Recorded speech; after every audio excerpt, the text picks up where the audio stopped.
자, 14차 모의고사 이제 할게요. 자, 전공 A 보면 이제 1번 보면 요 관련된 내용이 중학교 역사와 관련된 내용이거든요. 그래서 그 가의 역사의 사를 고려해서 기획과 관련된 중학교 역사 과목의 구체적 목표를 한 가지 이제 서술해 보시오. 이렇게 했는데, 자, 요거 이제 가 역사조사료는 이제 예전에 기출문제에 관련된 것을 이제 좀 빼왔어요. 그래갖고 그 몽골 세계제표 제국 운영이나 거문도나 뭐 포토레미터 여기 있는데, 이거는 거문도 사건이죠. 그러면 이제 이거는 한국사와 뭐와 관련된 거예요? 세계사와 관련된 거죠. 그래서 우리나라의 중요한 역사적 사건을 세계사 관련돼서 파악한다. 상호 연관성 있게. 그 내용을 이제 쓰시면 돼요. 구체적 목표로. 자, 그 다음에 이제 2번은 이제 보면, 자, 2번은 이제 요번에 기출과 관련된 내용이에요. 예, 그래서 이제 그 보면, 다음 기역에서 니은의 왕위 계승 방법을 써보고, 니은과 관련된 구체적인 역사의 사실을 두 줄 이내로 서술해 보시오. 이렇게 했는데, 자, 이 이인모라는 사람은 누구죠? 산상왕이죠. 산상왕이고, 그다음 위궁이라는 사람은 누구냐면, 이건 산상의 아들이었던 동총왕이에요. 예. 그래서 이제 원래 그 이인모 산상왕은 그의 형수였던 우시부인하고 결혼하잖아요. 예. 근데 우시부인하고 이인모 사이에는 애가 없어요. 그래서 이제 어느 날 돼지로 잡아갔다가 돼지 이제 그 제사용 돼지가 도망갔는데, 그 제사용 돼지를 잡는 과정에서 그다음에 간노부 출신이었던 그 여자가 있어. 죽창통의 여인하고 있는데, 이 여인이 이제 뭐냐, 돼지를 잡아줬거든요. 그걸 계기로 해서 얘를 소로 삼아가지고 아들 낳았어요. 그게 위궁이야. 얘가 동청왕이에요. 그래서 이제 산상왕과 동청왕에서 왕위 계승하는 과정에서 무슨 상속이 나왔죠? 부자 상속이 나왔다. 이렇게 이제 보시면 돼요. 그래서 종조의 영장자들, 족장을 뽑던 종래 유죄를 청산하고 왕권이 보다 강화됨을 뜻한다. 그래서 이제 부자 상속의 의미, 이걸 쓰시면 되고요. 그래서 예전에는 이제 우리가 이제 그 통론에는 고국청왕 때부터 이제 부자 상속이 이루어졌다고 하잖아요. 근데 실제로 고국청왕을 왕에 계승한 사람은 산상왕이야. 그러니까 자기 동생이죠.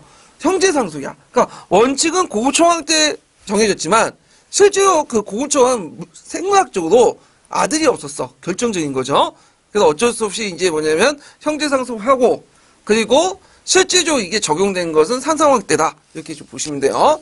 근데 이제 이 동청왕이 커지면서 세력이 아니 커진 게 아니라 나중에 이제 성인이 되면서 이 사람이 이제 뭐냐면 어딜 공격했냐면 중국을 침략을 했어요. 그래갖고 이제 중국을 침략을 하고 했는데, 요때 중국을 어디 침략했냐면 서안평을 공격했어. 서안평. 서안평은 어디냐면 그 동청왕이 공격했던 서안평이 압록강 연안에 있어요. 지도를 잘 못 그린데. 네. 이렇게 있고, 이렇게 여기에 있어. 서안평이. 그리고 낙랑군이 그 밑에 있죠. 대동강 유역에. 그 당시에는 해상교통로를 통해서 서안평을 한번 들렸다가 기항교 삼았다가 여기를 봤다가 또 낙랑군 갔거든요. 여기 고구려 있고. 그러면 고구려 입장일 때는 그 낙랑군을 공격하기 위해서는 그 후방기지였던 어디를 공격해야 돼? 압록강 입구에 있는 서안평을 공격해야 되죠.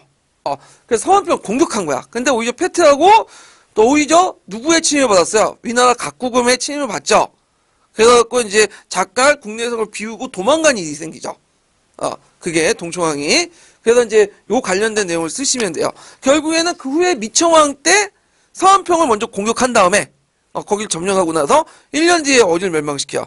낙랑 대방을 멸망시키잖아요. 그래서 서안평이 상당히 전략적 요충지다. 그래서 이제 중국 본토 세워가고 요 낙랑 대방을 서로 연결시켜주는 그런 기항지 역할, 후방 기지 역할을 했기 때문에 역대 이제 그 동청왕이나 그다음 뒤에 이제 미청왕 때 이 서안평을 공격했던 이유가 그런 이유다. 이렇게 좀 기억을 해두시면 돼요. 자, 그 다음에 이제 3번은 이제 뭐냐면 예전에 시험 문제에 나왔던 그 고려시대 대장경과 관련된 거예요. 그래서 제가 대장경과 관련된 내용을 보충 페이지에 써놨거든요. 자, 아까 1페이지 표 보면, 자, 대장경은 이제 크게 이제 경율논 3장을 얘기하고요. 그래서 대장경의 종류 보면 거기 이제 초조대장경하고 제조대장경이 있어요. 근데 그 중간에 속장경이 있는데, 속장경은 엄밀히 말하면 그 대장경은 아니에요. 이건 일본 사람이 갖다 붙인 거고, 그래서 이제 이 속장경은 그 앞에 이제 그 뭐냐면 결융론에 대한 그 또 뭐냐면 해석서가 있어. 예. 그래서 이 해석을 다시 정리한 거예요. 그래서 이제 이걸 교장이라고 하는데, 그래서 이제 속장경은 아니고 엄민이 와서 고려시대 때의 그 대장경 두 개가 지죠. 초조대장경하고 다시 만든 제주대장경. 초조대장경은 선종 때 거란을 이제 물리치는 과정에서 그 기원 차원에서 만들어졌던 거고요. 대구 부인사에 보관됐다가 몽골 침입 때 없어지게 되고, 그 다음에 이제 그 제주대장경은 몽골 침입 때 없어진 초조대장을 대신해갖고 또 만든 거예요. 그래갖고 이제 그 최시정권이 중심으로 해갖고 만들어졌죠. 그래서 이제 강화도에 대장도감을 설치하고 실제 업무는 남해분산 대장도감을 했는데 남해도에서 했죠. 주로 이제 최씨의 시급이 있는 지역이에요. 네, 거기가 또 섬지역이기 때문에 또 뭐냐면 안전조를 이제 만들 수가 있겠죠. 자, 제주대장경은 그 이제 8만 대장경이 나왔는데 최시정권이 주도를 했지만 실제 모든 그 전 국민이 참여했다고 보시면 돼요. 그래서 이걸 통해서 이제 부처님의 힘을 통해서 몽골 침입을 격퇴하려고 했다. 그래서 있고, 그래서 이제 그 지금까지 조선시대까지 계속 남아있다가 이제 현존 세계 최고의 그 대장경이 있고 가장 정확한 내용을 담고 있다. 이렇게 보시면 돼요. 자, 그러면 다음에 기획과 관련된 대장경을 써보고 니은의 책 명칭을 써보시오. 자, 가의 기획의 현종이 이에 여러 신하들과 함께 더할 수 없는 큰 소원을 세워 대장경 판본을 판각해 완성하자 거란군사가 수소 물러났습니다. 물론 거란군사가 수소 물러간 게 대장경 때문이 아니죠. 이거는 그렇지만 이제 하여튼 기원 때문에 이제 물리쳤다 뭐 이렇게 했는데 무슨 대장경이죠? 초조대장경 이렇게 쓰시면 돼요. 초조대장경. 그 다음에 나는 이제 이것도 예전에 기출문에 나왔던 거죠. 동국 이상국집에 나온 뭐죠? 삼정고국예문이에요. 삼정고국예문 원래 인종 때 만들어진 거죠. 그래서 왕실의 어떤 예전의 의뢰들을 정리해 놓은 건데 이것이 만들어졌는데 이게 판본이 그 몽고의 공격을 받고 없어졌어. 책이. 그런데 다행히도 이규보 집에 그 한 권이 남아 있었어요. 그래서 그걸 다시 끄집어내서 다시 할자로 만드는 과정에서 그때 뭘로 만든 거야? 금속 할자로 만들었어. 그래서 그것이 동국 이상국집에 남아 있어요. 그래서 삼정고국예문은 그 최초로 금속 할자로 만든 그 책이에요. 근데 안타깝게 이 책이 지금 없죠. 근데 유일하게 또 뒤에 이제 직지신경이라 갖고 현존하는 최고 금속 할자는 집지신경이에요. 집지라고 하죠. 또 줄여서 집지신경은 이제 집지신경 그는 어디에 있어 지금? 우리나라에 없고 지금 프랑스에 가 있어. 네. 근데 이거는 프랑스에 달라고 요청하지 못해. 왜 그러냐면 그거는 프랑스 대리공사가 가갖고 돈 주고 샀어요. 네. 합법적으로 유출한 거야. 그렇기 때문에 우리가 예전에 이제 그 외교장관 문서처럼 그 약탈문이잖아요. 약탈하지 않고 합법적으로 반출됐기 때문에 그거는 이제 프랑스 국내에서 합법적으로 가지고 있는 거죠. 예. 그래서 이제 근데 외국에 나가 있는 그 유물이나 유적들을 꼭 우리가 다 한수할 필요 없어요. 왜냐면 거기 전시해 놓으면 우리나라를 알리는 또 뭐예요? 홍보 역할도 같이 하잖아요. 예. 자, 뭐 이런 것도 좀 기억을 해주시면 되고. 그 다음에 이제 그 4번은 이제 뭐와 관련된 거냐면 요 4번 중에 그 뭐냐 독도와 관련된 거죠. 예전에 기출문제 나왔. 근데 제가 이제 초창기 때 그 빠진 게 있는데 그 기획의 조치인데 그게 빠졌어. 그래서 제가 이제 수정해 놨거든요. 그 기획은 독도의 정황과 일본인데 어떠한 행동을 하고 있는지 다시 조사해서 보고해라. 여기까지가 기획이에요. 내용이 주치시고요. 자, 그러면 그 기획의 조치를 취한 가와 나의 사이의 사건을 말해보시오. 자, 그 앞문장에 단서가 있죠? 독도가 일본 영토라는 걸 전혀 근거 없는. 그러니까 일본인들이 자기 땅을 우긴 거잖아. 어떤 식으로 우겼죠? 구체적인 내용을 쓰시면 되겠죠. 일본은 우리 정부와 어떤 논의도 없이 독도가 주인 없는 땅이라는 이유로 그 국제법상 그 뭐냐면 주인 없는 땅을 먼저 점령한 사람이 인자거든요. 그걸 내세워가지고 시네마연의 고시를 발표 독도를 시네마연에 불법 포위했다. 요때 너일 전쟁 전후로 해가지고 한 거죠. 그래서 이렇게 쓰시면 되고. 근데 우리나라 정부가 그걸 알고 항의해도 그 당시 항의해도 그게 뭐 제대로 안 됐겠죠. 왜 항의해도 안 돼요? 을사조약 이유잖아요. 그래서 을사조약으로 외교권이 상실된 상태에서는 이게 제대로 시행되지 못했다. 이런 것도 좀 기억을 해두시면 돼요. 그래서 독도와 울릉도 그 관련된 내용이 모든 교과서에 다 실려 있고요. 그 다음에 아주 자세히 실려 있기 때문에 예전에 한번 기출문제 나왔고 공군력 기출이 나왔죠. 그래서 한번 나올 가능성이 있어. 이 독도 울릉도 관련돼가지고. 자, 그 다음에 이제 뒤에 넘어가 5번 뭐죠? 자, 5번은 이제 뭐와 관련된 내용이냐? 일단 속자치동감은 장편에서 송나라와 관련된 내용이죠. 쭉 읽어보시면 그 맹약이 있는데 송나라 때 맹약은 하나밖에 없어. 해상의 맹약도 있지만 이건 잘 알려지지 않는 거고 여기 딱 보시면 이제 거란하고 관련된 거니까 뭐와 관련된 거죠? 정형의 맹이에요. 정형의 맹. 예. 그래서 이제 정형의 맹 쓰면 되고 이때 이제 이후에 양국에 미친 영향을 보면 이 정형의 맹 이전에는 이제 송나라하고 그 다음에 이제 누구야? 그 거란 간의 싸움이 있었거든요. 근데 이후부터는 이제 100년 동안 평화기가 들어와. 그래서 왜 평화기 도냐? 이때 이제 그 송나라 전반적인 특징이 뭐예요? 평화를 돈 주고 사죠. 마찬가지로 이때 이제 곳곳에 무역장, 그러니까 마시라고 하는 그 무역장들을 호신하는 무역장들을 설치해가지고 무역 관계를 했다. 그래서 거란은 이제 거기서 막대한 이득을 챙기면서 굳이 이제 송나라를 칠 필요 없게 되죠. 그런 것들 좀 기억을 해두시고요. 그래서 이제 11세기까지는 이렇게 정형의 맹 이후에는 고저, 그 다음에 송, 그 다음 요 간에 뭐냐면 삼각적인 군영 관계가 이루어졌다. 이렇게 보는데 우리나라에서는 상당히 그 의미를 두고 있어요. 왜냐하면 거란이 고려 쳤다가 잘 되지 않으니까 어쩔 수 없이 뭐 송하고 손을 뭐 정형의 맹을 맺게 됐다. 이런 식으로 설명하는데 중국사에 그렇게 쓰면 안 돼. 중국 학자는 그거 인정 안 해요. 우리나라에서만 여기 뭐 특별하게 고려 역할을 되게 강조해가지고 그 얘기를 하는데 그 한국사에서 나오면 그렇게 쓰면 되는데 뭐 국제적인 어떤 균형 관계를 이뤘다. 이렇게 쓰시면 되는데 중국사에서는 내가 동양사 아무리 읽어봐도 그 내용이 없어. 그래서 동양사 교수들은 좀 뭐 다른 관점에서 접근할 수가 있어요. 예. 그래서 우리는 상당히 중국과의 관계에서 평등하고 상당히 뭐냐면 우리 입장을 좀 약간 좋게 평가하고 좀 약간 높게 평가하지만 중국 애들은 우리들 쳐다보지도 않아. 안타깝게도. 그래서 약간 이제 속상한 점도 있는데 중국 사회에서는 중국은 우리나라를 그렇게 높게 평가하진 않아요. 예. 자, 그러면 이제 여기에서 이제 송나라의 국제관계를 좀 볼게요. 송나라 국제관계에 관련돼 갖고 예전에 한번 객관식 기출에 나왔기 때문에 보는데 자, 2페이지 펴보세요. 자, 송나라 대외관계는 이제 문치주의에서 군사에 악화됐죠. 그래서 아까 말처럼 돈으로 평화를 매수했기 때문에 재정이 크게 악화됐고 나중에 신법의 어떤 배경이 되고요. 송나라 초기 때 태종이 그 5대 십국 때 있었던 연운 16주 땅을 이제 뺏으려고 했어요. 그래갖고 이제 이때 요나라 대입을 하게 되는데 계속 전쟁에서 패배를 하게 되죠. 결국에는 정형의 맹약을 맺게 되죠. 그래서 이제 그때 주요 내용은 형제의 맹약을 맺고 형은 누구예요? 송나라야. 그 다음에 동생은 누구죠? 요나라죠. 명분상은 이제 송이 찾는데 실리상은 그 형이 동생한테 뭘 줘야 돼? 용돈을 줘야 되잖아. 지금도 제가 가끔씩 용돈을 주는데 내가 먼저 태어났다는 이유로 먼저 막 줘. 난 좀 문제가 있는 것 같아. 하여튼. 자, 하여튼 그때 세패란 이유로 그 많이 지불했다. 예. 그래갖고 이제 이런 것도 있고요. 그래서 이거는 친형제간뿐만 아니라 대개 보면 사회관계에서 형과 동생 관계에서 보면 일단 형이라고 불려지면 먹을 거라도 더 많이 사줘야 돼. 그러니까 이게 명분만 있는 거지 전혀 실리가 없는 것 같아. 마찬가지인 것 같아. 국제관계도요.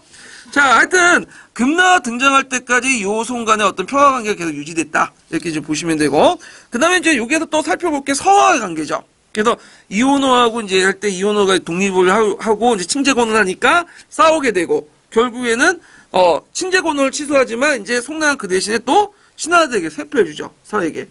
이런 식으로 이제 기억을 해두시면 되고 자, 그 다음에 뒤에 넘어가 다음 문제 풀어볼게요. 4번 문제 볼게요. 이게 잠깐만 4번이고 5번? 6번 문제 볼게요. 자, 6번 문제는 이제 인도사 관련된 부분인데 예전에 만우법전 나왔죠. 그래서 이제 만우법전 한번 내봤어요. 이거 이제 다음에 법전에 명칭을 써보고 이 시기의 자연과학 발달 내용을 두 가지 서술해 보시오.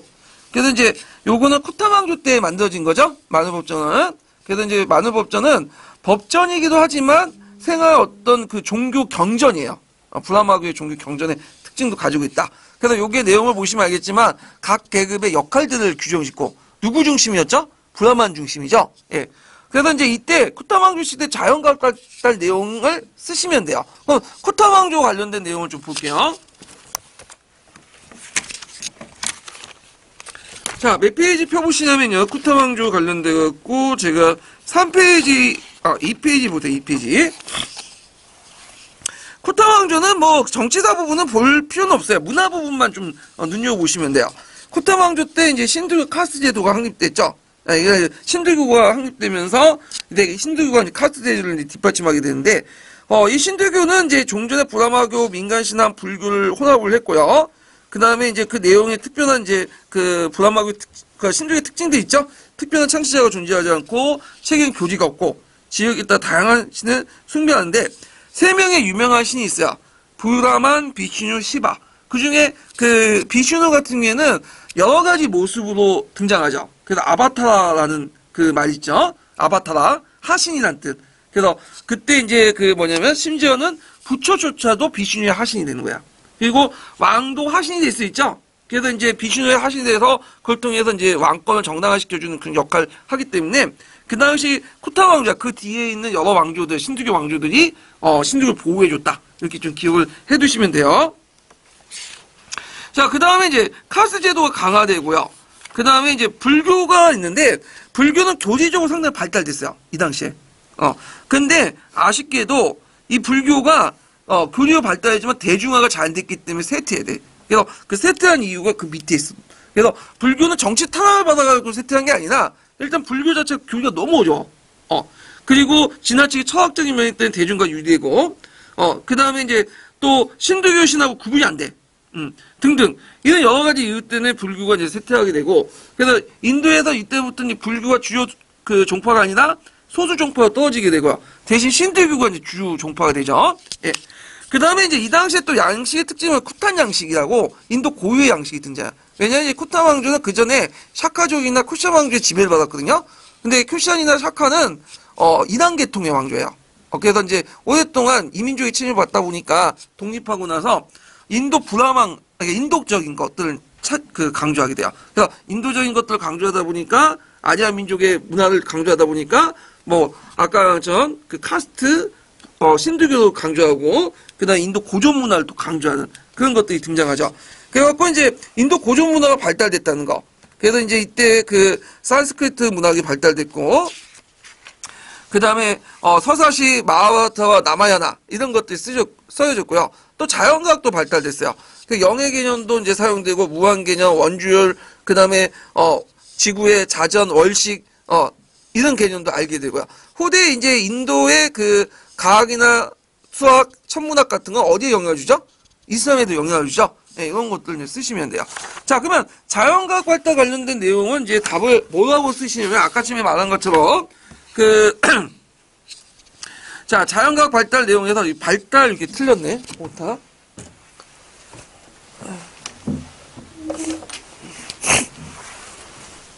네, 오타 좀 수정해 주시고. 자, 영가 10진법을 사용했고 아라비아 숫자 형성에 크게 기여했고 정확한 원주율 계산법을 발견했고 지구가 둥글고 자전한다는 사실과 월식의 원리를 알겠다. 요거 좀 쓰시면 되고. 자, 그 다음에 이제 7번 문제 볼게요. 7번 문제는 뭐냐면 마키아벨리 군주동하고 그 다음에 이제 그 마키아벨리가 살았던 필렌체에 관련된 내용이에요. 필렌체가 마키아벨리의 고향이죠. 그래서 이제 그 가에 들어갈 도시는 필렌체고요. 그 다음에 이제 그 마키아벨리가 왜 군주를 썼을까요? 여기에는 이 군주의 내용은 그당 이탈리아 분열이 있었거든요. 그 당시 오스트리아나 프랑스 공격해왔죠. 발라 왕조 합스부르크가. 그래갖고 이제 이 혼란스러운 이탈리아 정치사를 극복하기 위해서는 강력한 군주가 필요하다. 이걸 느끼게 된 거야. 그래서 이는 군주론이라는 것을 썼다. 그러면 그 당시에 또 더 알아볼 것은 뭐냐면 핀란드를 중심에 이탈리아 도시국가의 특징들을 좀 알 필요가 있어. 예전에 시험 문제 나왔죠. 자, 몇 페이지 표 보시면요.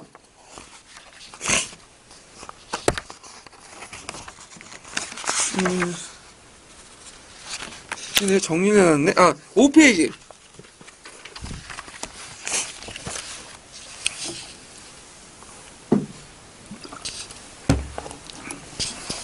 자, 이탈리아 정치상 보면 북부는 여러 공화정이 있었고요.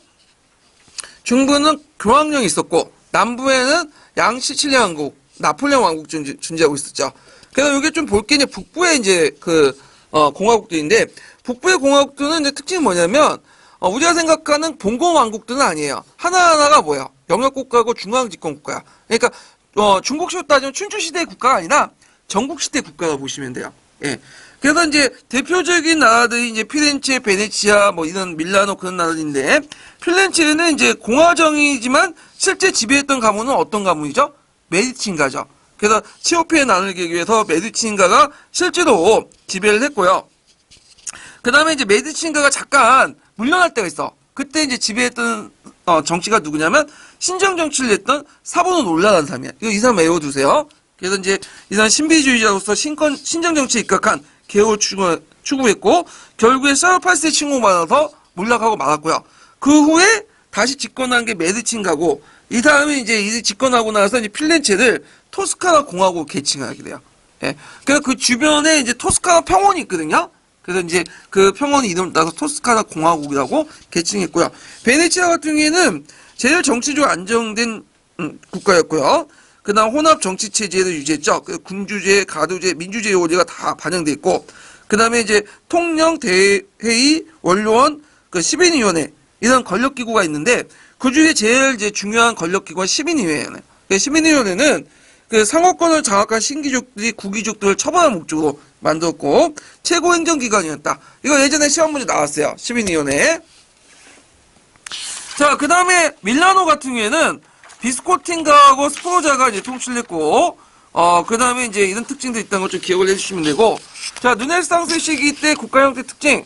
자, 이탈리아는 정치적 분야는 봉건적 분야이 아니라 근대 국가, 하나하나가 중앙 집권한 국가였고, 그리고 그때 새로운 유형의 참주가 등장했죠. 15세기 전제군주의 시대에 어떤 원형을 이뤘다. 그리고 이런 참주를 보고, 그 당시 이제 독재자를 보고 쓴 게 군주론이에요. 네, 이렇게 이제, 기억을 해주시면 돼요. 자, 그 다음에 8번 보죠. 자, 8번은 뭐와 관련된 거냐면, 청교도 분파와 관련된 거예요. 그래서 예전에 한번 필그림 파더즈 나왔죠. 메인플라워 선언과 사학과 관련된. 그래서 이제 그 간의 명칭을 쓰고, 기획과 관련된 내용을 쓰시오. 자, 간은 이제 어디일까요? 그 간은. 네. 간은 그 명칭은 디거즈와 관련된 거죠. 디거즈. 예, 디거즈. 이렇게 쓰시면 돼요. 예. 그 다음에 이제, 진정 수평파. 이렇게 써도 되고요. 그 다음에 이제 거기 보면, 수평파들 보면 인민협정이 있어. 인민협정 내용이 이제 그 서양사 개론이나 뭐 다른 책이 있는데, 보통선거, 의회 정기적 소집, 가세 합리화, 법의 평등하고 공정한 운영. 이렇게 쓰시면 되죠. 그래서 지금은 당연한 소리지만 그 당시에는 상당히 혁신적인 사고죠.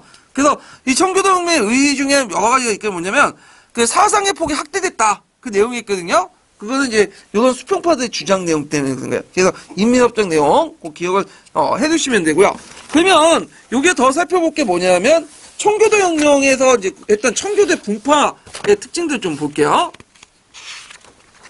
자, 몇 페이지 피시냐면요. 거기 4페이지인가요? 4페이지 볼게요. 청교도.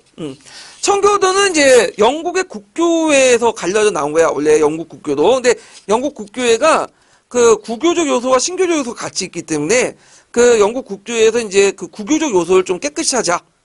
청결하게 하자. 그래서 정화하자. 그 의미에서 청교도 나왔는데 그래서 나중에 그 독립교회까지 만들자는 그 사회까지 합쳐갖고 이제 청교도라고 하죠.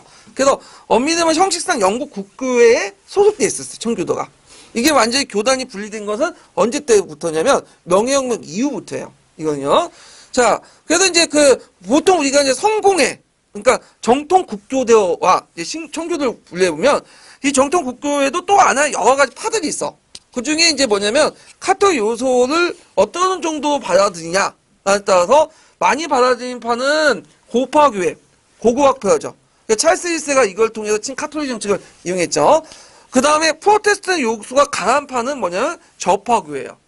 근데 대부분 이제 그 영국 국교에서는 강교학파라고 있어. 이거는 뭐냐면 그냥 믿는 거야. 모든 걸 다 수용하는 거야. 대부분의 이제 영국 그 성공의 그 학파는 강교학파라고 보시면 돼요.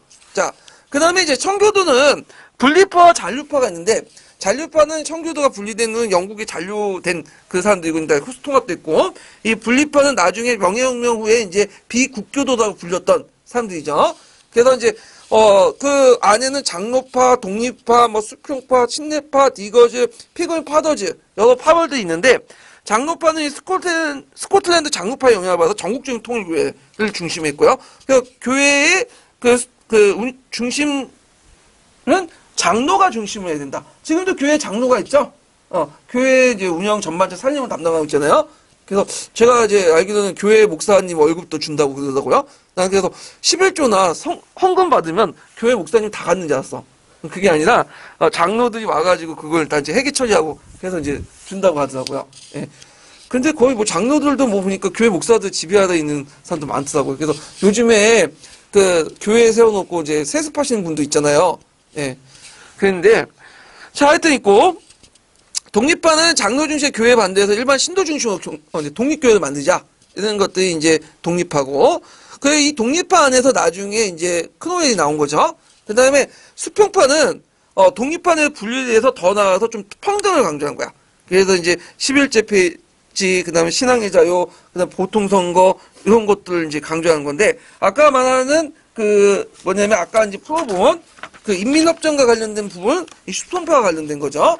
그 다음에 그 수평파 더 뭐냐면 더 극자인 얘들이 뭐냐면 디거지야. 진정 수평파. 얘들은 정치적 평등뿐만 아니라 뭐도 중요하냐면 경제적 평등도 강조해요. 그래서 원시 기독교, 농업 공산주의 이런 것들을 이제 강조해요. 그다음 또 어떤 파들은 뭐냐면 그 피거인 파들즈가 있어. 그러니까 이제 스튜어트 왕조의 탄압을 받으니까 종교 탄압을 받으니까 국내에서 더 이상 종교 자유를 지킬 수 없다. 해외에 나와서 이상적인 공동체를 만들자. 기독교 공동체를 만들자 해갖고 나간 사람들이 있는데 이 사람이 피거인 파들즈예요. 그래서 이제 해외로 나가서 청교도 독립교회를 건설하고 메인플라워 선언도 이 피거인 파더즈를 위해서 한 거야. 그래서 예전에 기출문제 나올 때 그 메인플라워 서약이 있고 거기에 그 발표 주체가 누구냐 서약의 주체가 누구냐 했는데 이걸 청교도가 쓰면 좀 약간 예매해. 엄밀히 말해서 뭐라고 청교도에 한 분파였던 피거인 파더즈라 써야 돼요. 피거인 파더즈. 그 다음에 이제 침례파라고 있어. 침례파. 침례파는 그 제세라파 영향을 받았고 유아세를 인정하지 않은 파야. 그래갖고 이 침례파가 있고 이 침례파도 지금 있죠. 침례교회도 있잖아요. 예, 이런 것들 이제 좀 보시면 돼요. 그래서 이제 있고 국교회는 오늘날 뭐라고 해요? 성공회라고 하죠. 성공회. 예. 그래서 이제 성공회 이런 것도 있다는 거 좀 기억을 해주세요. 그래서 이게 파벌이 되게 복잡해. 여기에서 다 갈라져 나오고. 예. 그래서 이렇게 한번 정리를 해봤고. 자, 그 다음에 이제 뒤에 넘어가서 이제 9번을 볼게요. 자, 9번은 뭐와 관련된 거냐면, 사료학습할 때 유의점하고 이제, 녹색책에 보면 사료학습 모형이 하나 있어요. 근데 그 모형이 그렇게 중요한 모형은 아니기 때문에 간단히 냈는데, 자, 여기에 보면 이제 이거 들어가기 전에 이제 사료학습 관련된 내용을 좀 보고 넘어갈게요. 몇 페이지 보시냐면요. 그 6페이지 표 보세요. 자, 사료학습이나 사료와 관련된 내용이 이제 기출에 자주 언급돼 있죠. 요번에도 기출문제 나왔잖아요. 사료학습이 있죠. 아마 요번에는 안 나올 것 같긴 한데, 자, 사료학습은 이제 그 접근 방법이 두 가지가 있어요. 하나가 분산적 접근 방법하고 하나가 단원 접근 방법이죠. 노안책이 나와 있는 건데, 분산적 접근 방법은 그냥 그 피할 때만 하는 거야. 예를 들어 뭐 태조 고려에 태조 정치할 때 왕건할 때 훈요 10조 언급한다든지 성종할 때 뭐 시무 28조 언급한다든지 그런 거죠. 근데 단원 접근 방법은 사료 자체를 단원으로 설정한 거야. 그냥 독자적인 모델이 필요하다. 그리고 이제 그 모델로서 노란책으로 제시한 것이 1단계, 2단계, 5단계까지 있죠? 저번에 문제 풀어봤던 사료학습 단원 성정, 진단검사, 지도계획, 지도과정 평가.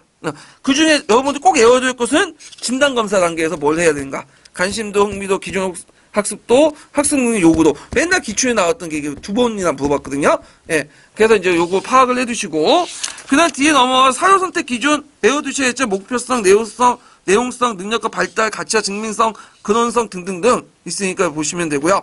그 다음에 사료 선택 시 특징 및 필요한 능력도 좀 파악을 해주세요. 예전에 한번 기출에 언급돼 있어요. 녹색책에 있는 내용인데. 그다음 장점과 단점, 문제점 이렇게 좀 기억을 해두시고 특히 이 문제점 내용은 꼭 외워두세요. 자, 사료학습할 때 사료를 제시할 때 그 교사가 유의할 점 내용이 있어. 그래서 학생들이 사료의 내용을 이해하기 어렵기 때문에 탐구 활동이 어렵죠. 그러면 학생들에게 맞게 편집을 해야 돼. 특히 원사료 그대로 제시하면 안 되죠. 교사도 이해하기 힘든 거 어떻게 해야 돼, 이게. 그런 경우. 그 다음에 사료의 배경 지식이 모르는 애도 있어요. 그럴 경우에는 교사가 설명을 추가한다든지, 다른 자료를 제시한다든지, 현대어로 번역된 사료를 제시한다든지, 이런 것들을 이제 해야 된다. 그래갖고, 이렇게 해서 한번 받고, 그러면 이제 9번 문제 해볼게요. 자, 9번 문제도 이제 요번에 기출문제는 좀 약간 응용을 했어요. 그래서 이제, 여기 보면, 다음은 김교사 교생과의 대화 내용이다. 대화 내용을 읽고 작성 방법에 따라서 답안을 작성해 보시오. 교생 보면 이제 중국의 세제와 관련된 수업의 다음 같은 사료를 선정할 때 어떤 생각을 하시나요? 여기 보면 얘들이 이거 보고 이해하겠어요? 양세법에 관련된 내용.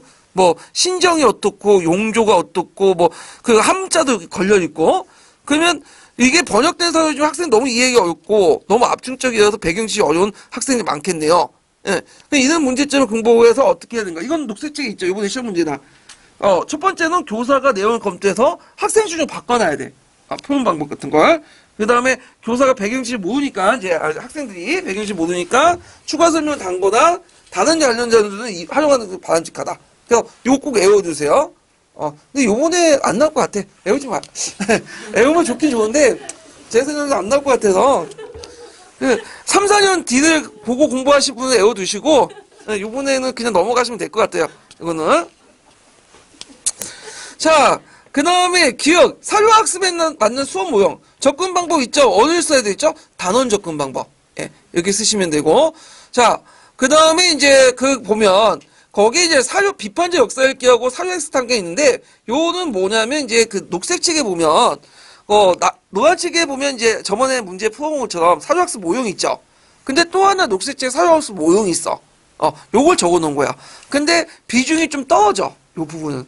시험 문제 한 번도 안 나왔거든요. 그러니까 이런 게 있구나 하고 넘어가시면 되고, 녹색책 나중에 한번 찾아서 확인만 좀 해보세요. 네, 그런 게 있긴 있어. 네, 그래서 요거 그냥 넘어갈게요. 중요한 건 아니니까.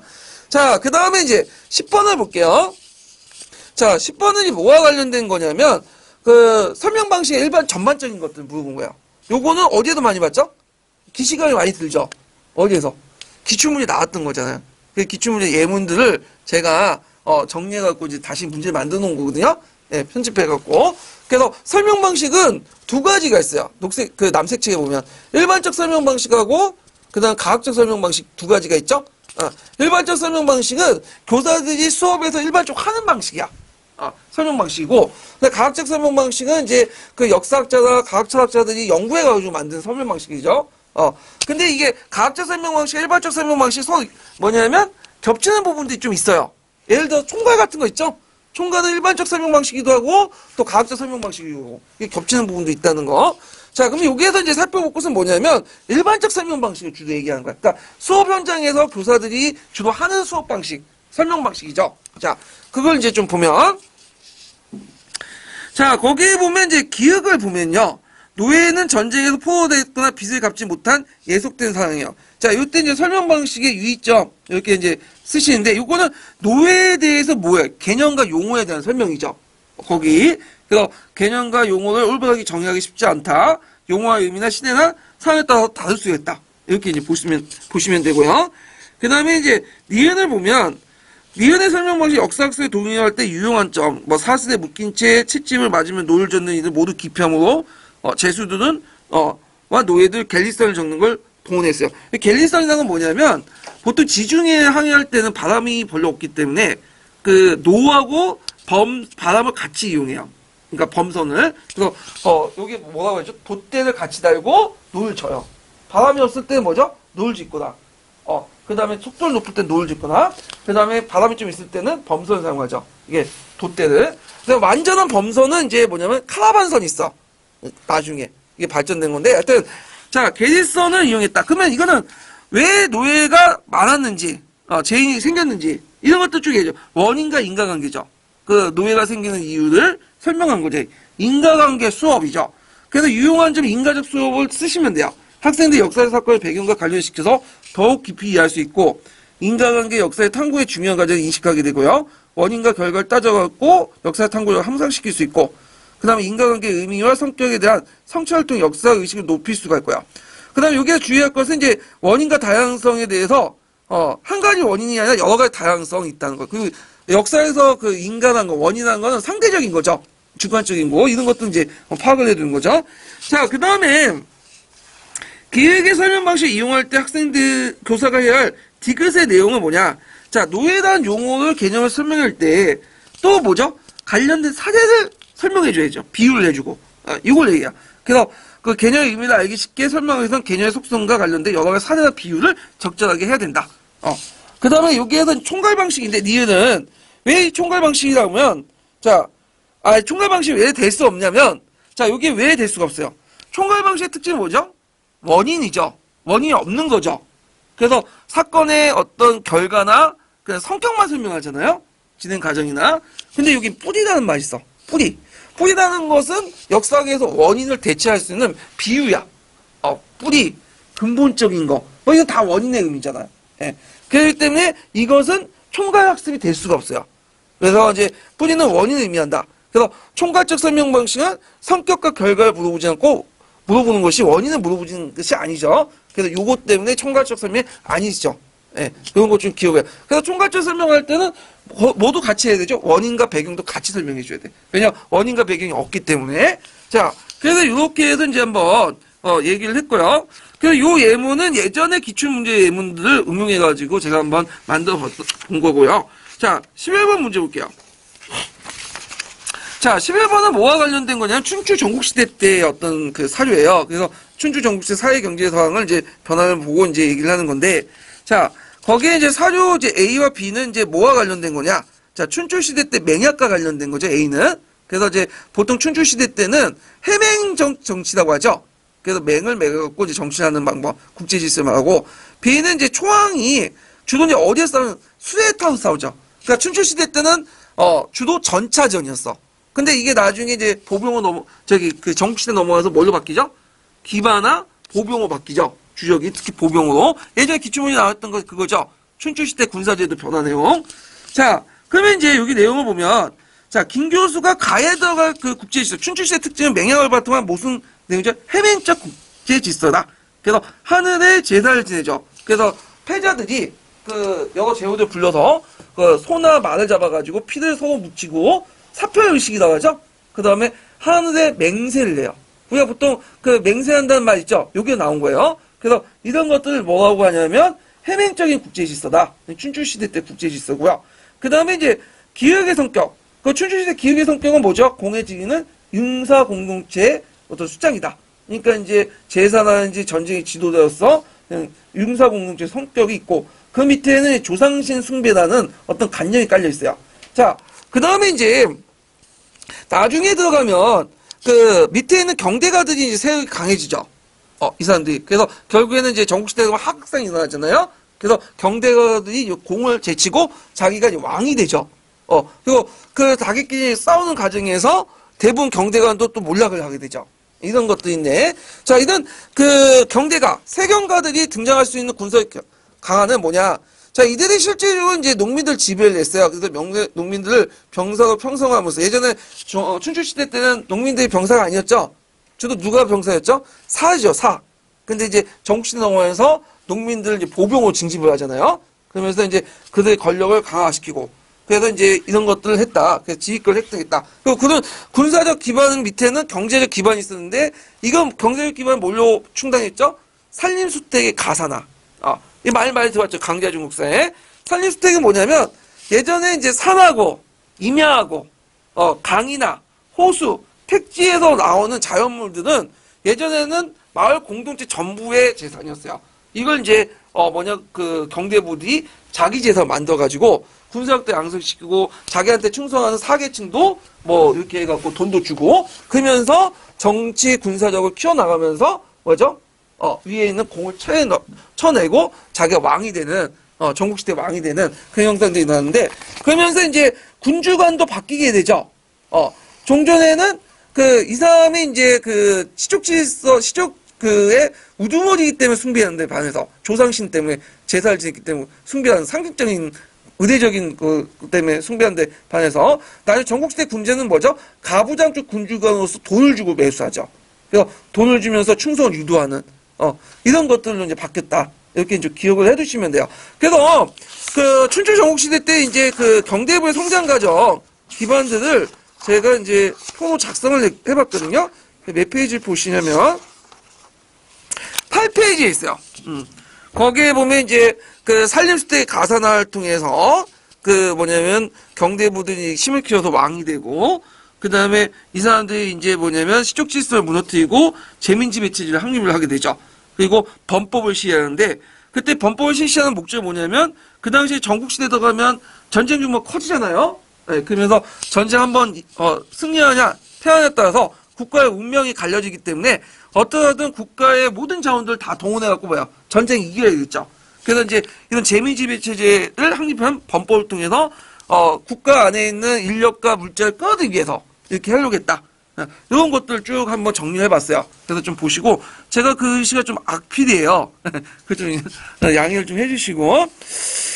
자, 그 다음에 이제 디귿에 들어갈 수 있는 이유를 써보시오. 그래서 이제 춘추시대의 주역이 전차이지만 전국시대는 보병으로 바뀌었잖아. 그 이유 써. 요거 예전에 기출문에 나왔던 거죠? 뭘 쓰셔야 되겠어요? 자, 보병이 여러 가지 뭐냐면 능률적이야. 왜냐면 늪지나 산지 같은 지형에서 전투할 수 있죠. 전차 같은 경우에는 이런 것들은 늪지나 산지는 못 올라가. 빠지고, 밖에 빠지고. 그 다음에 이제 악천후, 비가 많이 내리는 경우에는 이제 보병이 유리하고, 그 다음에 정면 공격이나 포위 공격의 돌파를 피하고, 특히 공성전에는 절대적인 거죠. 예. 그래서 그 당시에 이제 전국시대 들어가면 보병이 주력이었다. 그래서 이제 되게 어떤 식으로 전쟁을 하냐면, 보병이 일단 앞에 쭉 있어요. 그러면 그 앞에 또 상대는 보병이 있죠. 그러면 이제 진을 치잖아요. 근데 그 대개 보면 이제 그 정근대 시대 때는 일단 전쟁하면 진을 무너뜨려야 돼. 진을 무너뜨려야지 이게 뭐냐면 아비규환에 빠지고 적도 혼란에 빠지거든요. 그럼 이 진을 무너뜨리는 그 역할을 누가 하냐면 전차가 들어와서 해요. 전차 쫙 한번 돌고 그 다음에 진을 무너뜨리면 그 기마병 있죠. 기마병들이 와서 측면을 쳐. 그리고 이제 혼란스러우면 누가 나가냐면 그 앞에 이제 보병들이 쭉 나가서 이제 쳐 부시는 거야. 그리고 도망가는 적들은 누가 잡는 거죠? 기병이 달아가서 목을 치는 거죠. 그러니까 주력은 뭐냐면 보병이야. 근데 공성전 같은 경우는 완전 절대적으로 누구에 의지할 수밖에 없는 거야. 누구에? 보병 부대에 의지할 수밖에 없는 거죠. 왜냐면 일단 기어 올라가야 되잖아. 전차나 기병은 기어 올라가지 못하죠. 그런 것들이 특징이죠. 물론 이제 밖에서 이제 도망가는 척들은 이제 잡아낼 수는 있지만 공성전 같은 경우에는 보병이 상당히 주력 부대였다. 근데 의외로 그 청나라 때는 좀 달랐어요. 여러분 청나라 기병 아시죠? 팔기병들. 얘네들은 전투할 때 성까지 올라갔어요. 얘네들 말 타고. 근데 그게 가능했던 게 뭐냐면 그 청나라 때, 명나라 때나 조선시대 후기 때 성들은 예전처럼 성처럼 되게 높지가 않았어요. 수원성 가보셨죠? 수원성 되게 낮잖아. 왜 낮겠어요? 높으면 대포 쏘면 뭐야? 무너지잖아. 그래서 후대 조선 후기 때 성들이나 명나라 때 성들은 그 낮았어. 왜냐면 이 당시 포병전 같은 것들이 하기 때문에. 그래서 이제 그 팔기병들이 어떤 식으로 성을 올라가냐면 올라갈 때 이제 거기에 기단을 쌓아놔요. 그 기단을 쌓고 기단을 밟고 올라가. 성 위로. 그래서 얘네들이 상당히 특이한데 그거는 이제 아까 말한 조선후기나 명나라 때 성들은 좀 다른 그 시대 성보다 좀 낮았기 때문에 가능한 거고, 실제로 이제 보병이 필수적이었죠. 예.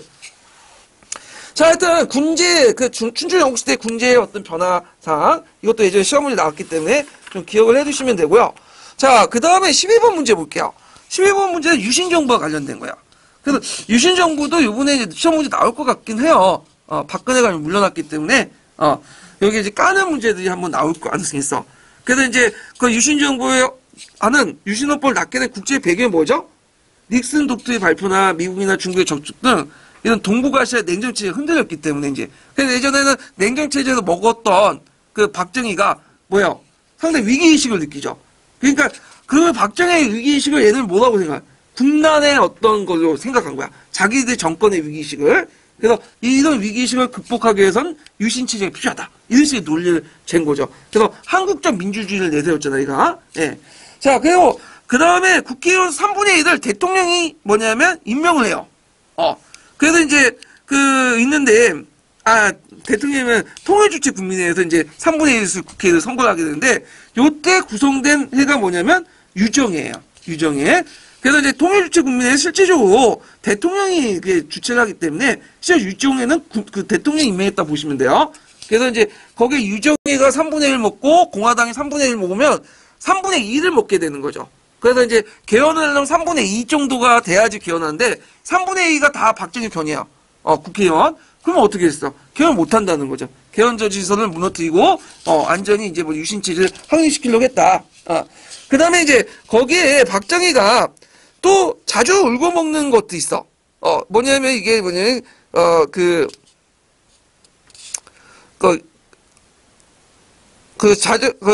자주 이제 울고 먹는 게 긴급조치라는 게 있거든요.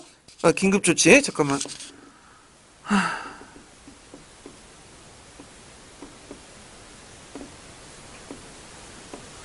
이게 좀 잘못됐네. 거기가 기읒이고, 거기가 기읒이고, 여기가 니은이네. 예. 설명을 제가 잘못한 것 같아요. 가가 긴급조치고요. 그 다음에 거기 기읒 있죠? 기읒 니은을 곤치세요. 계엄을 선포할 수 있다 부분 있죠? 요게 두 개가 기읒이 들어갔네. 예. 그리고 그 앞부분에 디귿인데 디귿이 아니라 니은이에요. 발문이 니은이야. 예. 그래야지 말이 맞아. 예.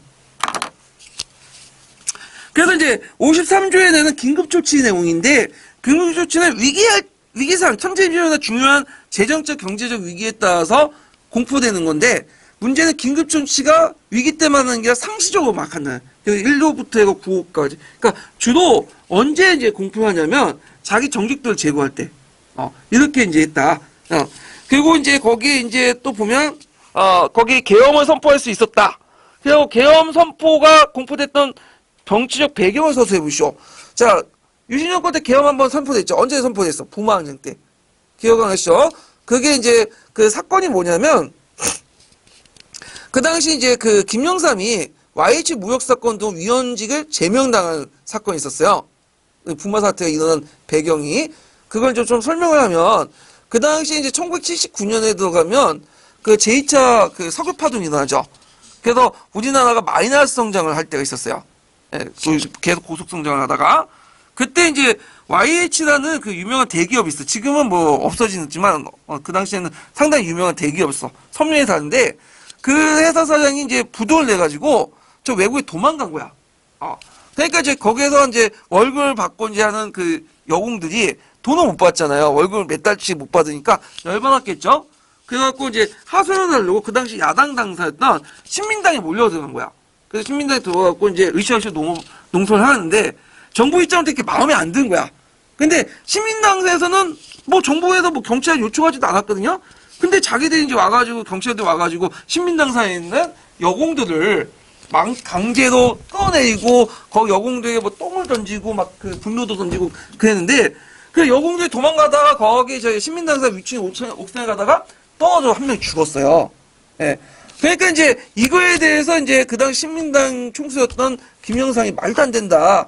그래서 막 따지게 되고 김영삼이 막 따지고 그 과정에 항의하는 과정에서 위원직 제명이 돼요. 그러니까 이제 김영삼의 정치적 고향이 어디냐면 부산과 마산이죠. 지금 부산 마산 예전에는 뭐 약간 그 한국당 소굴이었는데 지금 약간 이제 민주당으로 다시 돌아왔죠. 이게 자 하여튼 그 지역에서 이제 뭐가 있냐면 부마 항쟁이 나요. 그래서 아마 부산에서 계엄령 내리고 마산에서 그 위수령 냈을걸요. 예.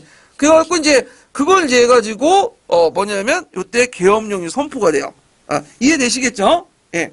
그래서 이제 그때 이제 부마 항쟁이 일어나니까 이 당시 이제 그 당시 그 누구야 박정희하고 이제 차지철하고 김재규가 술 먹다가 이제 차지철하고 이제 얘기 나누다가 이제 차지철이 그냥 부마 항쟁이 일어나니까 이제 탱크 몰고 그냥 다 죽이자. 저 캄보디아 킬링필드도 뭐 100만 명을 죽였다. 그 국가 유지하지 않냐? 100만 명 죽어도 상관없다는 거지. 그러니까 이제 그 말 듣고 이제 차지철 말 듣고 있는 그 김재규 말도 안 되는 소리다 하면서 이 개새끼 하면서 욕하면서 열받아갖고 저기 안 가서 다른 데 가서 총 가져가고 쏴 죽인 사건이 12구 사건 아니에요? 예.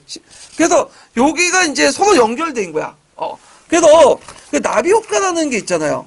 그래서 이제 LA에서 그 나비가 한번 그 날개짓 하니까 거기 그 북경에서 폭풍이 일어나는. 그래서 이제 이것 때문에 12족 사태가 일어나고 이렇게 있죠. 그래서 제가 이제 그 8페이지에서 9페이지 있는 내용들을 쭉 한번 정진을 해봤어요. 그래서 유신체제의 붕괴 과정. 그래서 부마항쟁 일어나고 그 다음에 이때 이제 부산은 계엄령, 마산은 위수령을 선포하고 그 다음에 이 논쟁 과정에서 희비적 사태가 되어서 중앙정보부장 김재규가 박정희가 살해하면서 유신체제를 종말시키는 그런 과정이 있었다. 그래서 박정희가 그때 안가에서 여자 끼고 놀다가 이렇게 죽게 된 거잖아요. 예. 교과서에는 그 내용이 없더라고. 그래서 박정희가 상당히 그 박정희 예전에 빨갱이기도 하고 그랬잖아. 닭깎기 마사오고 이런 거 한국사에 안 집어넣어. 너무 편향적인 것 같아. 제 생각에는. 자, 그래서 이제 있고 자, 그러면 여기에서 이제 그 보너스 문제를 좀 풀게요. 이거 보너스 문제 텍스트론이에요. 그래서 요번에 텍스트론 나올 것 같긴 해요. 왜냐면 작년에 문제 중에 이제 그 텍스트론적 관점에서 이제 종전의 근현대사 그 기본정적인 그 역사관을 비판한 거 있잖아요. 예. 그래서 포스트 모더니즘 텍스트론 관점에서 비판 내용이 있는데 일단은 이제 거기에 이제 그 내용을 보면 자, 거기에 해체적 읽기 강조하죠. 자신의 관점에서 이제 역사를 재구성하는 건데 예전에는 이제 그 독자가 어떤 이제 자료에 일관된 통일된 의미를 부여하고 저자의 의도가 상관없이 읽는 거야. 독자의 시각에서. 그래서 예전에는 뭐 작품을 읽을 때, 텍스트를 읽을 때 항상 그 저자의 의도를 생각하고 거대 담론을 생각하고 그것 때서 이제 해석이 됐잖아. 그런 걸 해체적 읽기도 하자. 그래서 이제 저자가 그런 것들을 생각 없이 독자가 자료에 일관된 통일적 의미가 있는 것을 말하고요. 그 다음에 테스트 위에는 아무것도 없다. 이 델리다가 주장한 건데 남색책에 있는 내용이에요. 그래서 역사적 맥락에 비춰 역사 테스트를 읽는 것이 아니라 역사적 테스트를 통해서 역사의 상황을 알게 되고 역사를 읽고 쓰는 자고 역사의 상황을 창조하는 거다.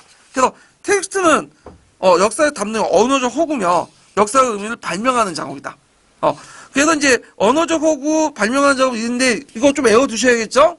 예, 요번에 기출문제 관련된 내용이에요. 자, 그 다음에 요런 그 텍스트론을 그 역사학에 도입할 경우에는 어떤 유효한 점이 있나? 요거 이제 기출에 나왔죠. 두 가지 파란색이 있는데 외워 쓰셔야 되겠죠? 교과서에 담고 있는 역사적 사실에 대해 새로운 관점을 제공해 주시고요. 그 다음에 학생들이 역사적 사실에 자신의 입장에서 재해석하고 의미를 부여할 수 있다. 외워두세요. 예. 그래서 제 생각에는 텍스트론도 나올 수 있다는 거죠. 요즘에는 예전엔 박근혜하고 MB 정권 때는 안 나왔는데 시대가 너무 바뀌다 보니까 나올 수 있어. 그래서 이제 좀 약간 비판적이고 분석적이고 뭐 교과서 해체하는 그런 것들 관점 정도도 많이 알아주시는 것도 좋을 것 같아요. 자, 그 다음에 이제 2번을 볼게요. 자, 2번은 이제 뭐와 관련된 내용이냐면 2번이 아니라 저기 13번 문제죠. 예, 보너스 문제는 건너뛰고 그 본 문제 이제 13번 문제 좀 볼게요. 자, 다음 자료를 읽고 작성 방법에 따라 답안을 작성해 보시오. 여기는 16세기 때 이런 북로 남해와 관련된 내용이죠. 예, 그래서 외구와 관련된 내용이 있고 있는데, 요것도 이제 갑판무역과 외구도 이제 예전에 한번 기출문제 나왔던 거죠. 그래서 이제 한번 정리할 필요가 있는데, 몇 페이지 표 보시냐면요. 9페이지에 제가 테스트론 정리해놨으니까 한번 보시고, 10페이지 보세요. 그래서 갑판무역과 이제 가반무역과 북로남해면 가반무역은 이제 그 외구 침해 방지하기 위해서 명예 일본과 조공무역이 형성된데 요때 조공무역은 조공무역과 함께 책봉 관계도 같이 일어나요. 예전에 견수사, 경당사는 조공무역만 한정됐잖아요. 책봉무역도 같이 하고요. 무릎마치 막부 재정을 확보하려고 아시카카 요시미스 제3대 솔군이죠. 남북쪽을 통일했던. 예. 그래서 이제 같이 했다. 그 다음에 그 가마포는 이제 명의 아시아 여러 국가들을 향한 통제 무역의 징표로서 일본도 이 가바를 받고 이제 가바선을 했고 우리나라는 약간 예외적으로 요 가반 무역은 하지 않았어. 우리는 특혜를 준 거야. 예. 그 다음에 이제 여기 보면 이제 초창기 때는 막부가 직영하는 성단을 하다가 막부의 권위가 이제 점점 사라진 후에 오온이 난 이후에는 오치샤와 호소카 신에 이제 영향을 받은 핫가다 상인과 사카이 상인이 독점했죠. 근데 얘네들이 같이 싸웠어. 그 유명한 1523년에 영파의 난이야. 그래서 대명무역권이 이제 뭐냐면 오치슈와 핫가다 사인이 넘어가다가 요때 영파의 난으로 해가지고 갑판무역 일시 중단돼요. 요때 뭐가 이제 있냐면 왜구들이 등장하게 돼. 물론 이제 나중에 오치시가 이제 뭐냐면 명가 독점을 했지만 오치시가 전국시대 멸망을 했잖아요. 예. 그러면서 이제 그 사카이 사인과 이제 같이 멸망해요. 사카이도 원래 이제 오사카 부근에 있는 도시죠. 그래서 그 전국시대 때는 상인들이 독자적으로 거기 그 도시를 운영을 했어요. 그래서 누구한테 멸망돼요? 나중에 오다 노부나가인가? 예, 그거 멸망을 당하거든요. 예. 그래서 이제 지금 사카이는 어디냐면 오사카 편입돼 있어요. 요 도시가. 자, 일단 전국시대 오호치시가 이제 뭐냐면, 멸망하자 갑판무역이 중단됐다. 이 오호치시는 좀 우리나라 역사와 관련된 게 뭐냐면, 이 오호치시 가문이 우리 한반도에서 건너온 가문이래요. 그래서 백제계통인가? 그런 가문이었다고 이제, 들었는데. 자, 그 다음에, 여기는 있고, 그럼 북로남해를 보죠. 16세기 때 이제. 북로는 몽골족들이 침입해오죠.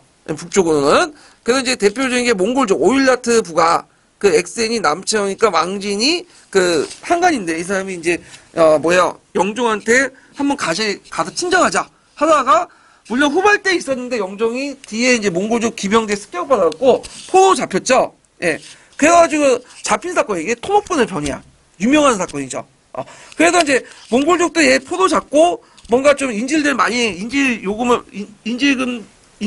요구했지만 그냥 가지라 해가지고 그냥 돌려보낸 거 아니에요? 예, 필요가 없으니까. 그래서, 한동안 유폐됐다가 다시 탈문의 벽을 통해서, 또 황제가 됐던 사람이죠. 예. 자, 그 다음에 16세기 때는 타타르족이 침입해요. 타타르족. 그래서 다약칸이, 알타칸이 그런 사람들이 쳐오는데, 그럴 때 이제 다약칸 때 잠깐 도국모로 계시다가 마실 설정했다가 또 알타칸 때 북경을 포위하는 사건이 있는데, 이걸 뭐냐, 경수의 변란이라고 해요. 예. 자, 그래서 이제 명예 대응을 보면, 마시 설치. 그러니까 이제 마시라는 것은 이제 호시라고 하죠. 북경 지역에 이제 설치됐던 그 시장인데, 요때 이제 그 말하고, 북방민족이 말하고, 그 다음에 이제 그 중국 본토에 생산한 농산물이나 여러 차나 비단 같은 거 교육하는 건데, 손해를 상당히 많이 보고 하는 거예요. 왜냐면 말을 가지고 올 때, 공학회들, 이민족들 말을 가지고 올 때 되게 늙은 말들, 거의 죽을 말들 갖다 주거든요. 근데 이제 이걸 젊은 말들하고 이제 뭐냐면 똑같은 가격으로 사야 되니까 손해를 봤지만 일단은 이것 때문에 이제 뭐냐면 또 평안을 살 수 있으니까. 자, 그 마시를 처음에 만들어졌는데, 다약한 때. 문제는 쳐들어와. 왜냐하면 그날 몽골족들이 하나의 부족으로 통일됐던 건 아니야. 여러 부족도 있으니까 한 개 부족하고 통교했다고 다른 부족은 뭐야? 통교 안 한 거잖아요? 그러니까 다른 부족들 쳐들어오고. 그래서 폐지됐다가 다시 재개된 게 언제 때요? 나중에 이제 다시 재개한 것이 누구죠? 장거정 때죠? 그래서 이제 기출문이 나왔던 거 아니에요? 그 다음에 만리장성을 중축하고, 현재 만리장성이죠? 그래서 지금 만리장성은 진시황이 세운 게 아니라 요때 세운 거예요. 척간계라는 사람이, 세운 거고, 그 다음에, 여기 보면 이제 있고,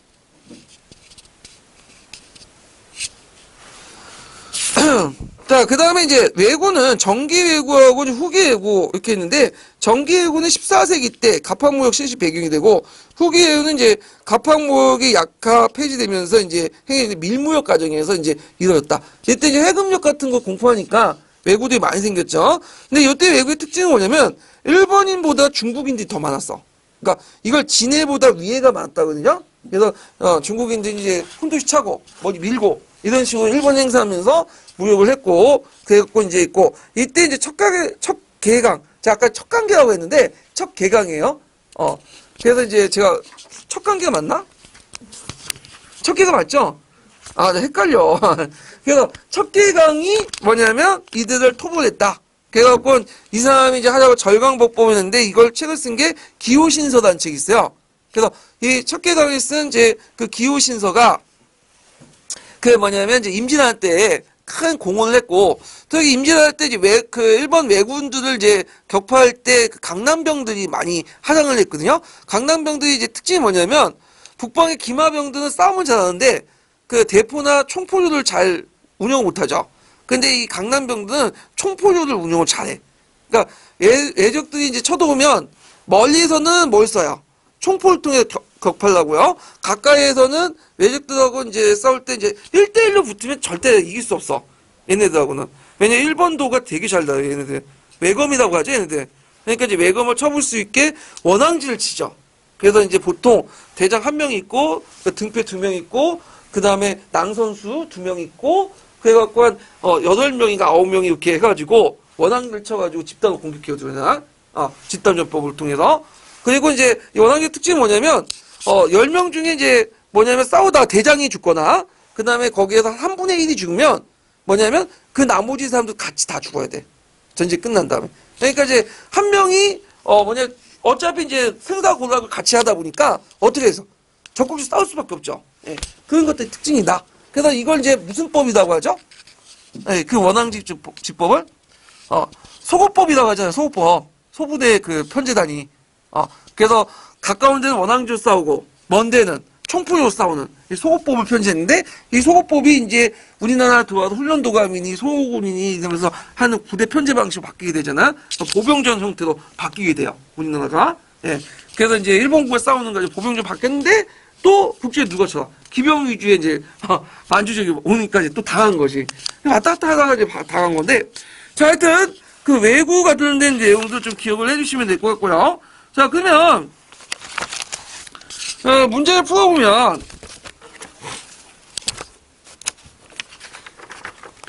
자, 여기에 보면 기획과 관련된 내용, 요거는 요시미스가 이제 보내는 국서 내용인데 여기에 이제 그 통상사절단과 관련된 뭐냐면 무역의 명칭은 감합무역, 감합무역이라죠. 감합무역이고요. 그 다음에 이제 거기 그 니은 사건이 일어난 배경을 두 가지 쓰죠. 이건 그 영파의 난이거든요. 그래서 무르마침 막부의 약화원이 지방세를 통제하지 못하니까 대명 무역권을 둘러싸고 이제 상인 간의 다툼이 일어났다. 그래서 이제 이런 것들을 쓰시면 되고, 그 다음에 니은의 조치는 자 여기 일어나니까 조공무역을 통제하고 강화해서 엄격히 했다. 그래서 이제 조공무역인데 갑판무역을 일시 중단됐다가 다시 재개해도 예전만큼 커터량이 많지가 않았어요. 그러니까 이제 커터가 많지 않으니까 갑판수가 줄어드니까 거기에 소외대한 그 상위 집단들이 뭘로 바뀐 거야? 외구로 바뀐 거죠. 그래서 이제 영파의 난이 상당히 이제 중요한 건데, 자, 그 다음에 거기에 보면 이제 그 디귿에 대한 외적대 특징, 그러니까 후기 외구의 특징을 쓰시면 되죠. 외인보다는 뭐가 많았다? 위해가 많았다. 가짜 외구가 많았다는 거죠. 예. 그래서 이제 이런 내용들. 그래서 이제 그 후기 외구는 중국에서는 측계강의 하락을 통해서 이제 격파되고, 그 다음에 또 일본 같은 경우에는 그 도요토미 시데요시가 이제 집권하면서 외구 통제령을 내려요. 그래서 이제 결국 시다토에 있는 왕직이라는 그 외구의 수장이 있거든요. 얘를 이제 잡아들이죠. 그러면서 외구가 이제 뭐냐면 없어지게 돼요. 후기 외구가. 자, 그래서 이제 이런 내용들 기억을 해두시면 돼요. 자, 그다음 14번을 이제 보면 14번은 노마사와 관련된 내용이죠. 그래서 노마에 이제 뭐냐면 그 여러 가지 정무직이라든지 백인의 이런 것들과 이제 관련된 내용인데, 자, 가에 들어간 인물을 쓰고 그다음에 기획의 권한을 한 가지 말해보시오. 자, 여기에서 이제 그 가는 뭐와 관련된 거? 호요테시우스법 관련된 내용이죠. 그래서 호요테시우스법은 이제 평민의 결의라고 불려서 원래는 평민회가, 그러니까 이제 그 결의가 주로 이제 부육회 결의가 주로 평민회만 적용됐죠. 왜냐면 귀족들 학대시킨 법을 만들려고 해도 원론이 비준이 안 해버린 거야. 근데 호요테시우스법을 원론 비준 없이 통과되면서 모든 사람들이 만든 법으로 바뀌게 되죠. 예. 그래서 이제 호요테시우스법을 만든 이름 호요테시우스 쓰면 돼요. 그러니까 호요테시우스는 법 이름이면서 또 이름이에요. 김영란법전원 이름이잖아. 사람 이름을 갖다 법을 망치 쓰죠. 자, 그 다음에 기획의 권한, 호민간의 권한이 뭐죠? 나는 거부한다는 말 있죠? 정무관이나 원론의 결정을 거부할 수 있는 비토권을 가지고 있다. 이렇게 쓰시면 되고, 그 다음에 이제 여기 캐티리아는 뭐예요? 백인대죠. 예. 보통 정통시대 때 이제 정근대 시대 서양의 투표 방식은 개인별 투표가 아니에요. 무슨 투표죠? 집단별 투표야. 마찬가지로 백인대도 집단별 투표죠. 그래서 투표는 개인별이 아니라 백인대 단위로 행해줬고, 그래서 위에 있는 기사, 그 다음에 밑에 있는 아시리까지 딱 하면 거의 가반수가 있기 때문에 밑에 있는 계층의 의미는 투표는 의미가 없는 거예요. 예. 그래서 이제 있고, 자, 그 다음에 여기에 보면 이제 그 니은에 기반한 민의 투표 방식 썼고, 이 민의 의미, 백인의 의미 그 서기에 있어요. 그래서 이제 평민에게 형식 주고 국정에 참여할 수 있는 기회를 주고, 실제 권한은 누가 가지고 있죠? 노비네스 계층, 원론 계층들이 가지고 있죠. 그리고 신분과 혈통의 구분이 일단 사라지고 거의 이제 시민들이 전체 일차감을 상징적으로 안겨주는 그런 특징이지만, 실제 정치는 원론 계층들이 하는 거예요. 예. 요거 외워두시는 게 좋을 것 같아요. 왜냐면 백인대가 14년도 기출문제 나왔기 때문에 한번 나올 때 됐어요. 그래서 백인대 단순히 물어보진 않겠죠, 이제는. 백인대 의미나 형성 과정이라든지 뭐 구성 내용이라든지 이런 것들을 이제 물어볼 수가 있겠죠. 예. 그래서 노마의 민회와 관련된 내용들도 좀 기억을 해두세요. 예. 그래서 있고, 그 다음에 보너스 문제를 볼게요. 자, 보너스 문제 2번 문제를 보면, 요거는 이제 영상자료의 문제점을 이제 쓴 거예요. 그래갖고, 요거는 이제 최근에 반영된 대동요지도 있거든요. 고산자 대동요지도 아시죠? 그 김종호와 관련된 내용인데 대단히 왜곡이 많아요. 영화를 보다 보면 말도 안 되는 왜곡들이 되게 많아. 김종호가 이제 뭐냐면 그 대동요 지교를 만들려고 뭐 전국을 돌아다니고 백두산을 7번, 8번 왔다 갔다 하고 결국에는 나중에 흥성대문고 이거 누출되면 안 된다 해갖고 잡아서 목판 다 불타 없애고 다 죽였다. 잡아서 감옥에 죽었다. 그 내용인데 그 내용은 역사적 팩트가 아니야. 그건 어디에 나와 있냐면 1920년에 조선호 독본에 일본의 애들이 만든 조선호 독본이라는 책이 있어요. 거기에 실려 있는 내용이에요. 예. 그래서 거기 실려 내용인데 그런데 왜 이걸 실어놨냐면 조선이라는 나라의 멸망의 필요성을 강조하는 거야. 그러니까 김종호 같은 대동요지들 만든 뛰어난 사람이 있는데도 불구하고 조선은 그걸 수용하지 못했기 때문에 조선은 결국 망할 수밖에 없었다. 이걸 강조하기 위해서 뭐냐면 이 대동요 지도의 그 내용들을 그냥 만들어낸 거거든요. 예, 그걸 그냥 역사 팩트로 해서 마침 만드는데 이건 잘못된 거야. 그래서 그 김종호에 관련된 얘기는 지금까지 없어요. 다른 사회에서는. 다만 이제 어떤 책에는 김종호가 대동요 지도를 만들었다 딱밖에 없어. 그 외에 김종호의 에피소드는 없다고 보시면 돼요. 그리고 이 대동요 지도도 김종호가 스스로 만든 게 아니라 예전에 군사 지도도 있죠. 군사 지도 묶어가서 만든 편집 지도야. 예, 그러니까 예전에 이미 비변사에서 지도를 다 제작을 했어. 각지의 걸로. 그걸 다시 이제 보기 좋게 꾸며가지고 만든 지도가 대동요 지도예요. 그리고 대동요 지도가 뭐 정부에서 수용하지 않고 그런 건 말도 안 되고 대원군이 오히려 지도 사업에 더 관심이 많았거든요.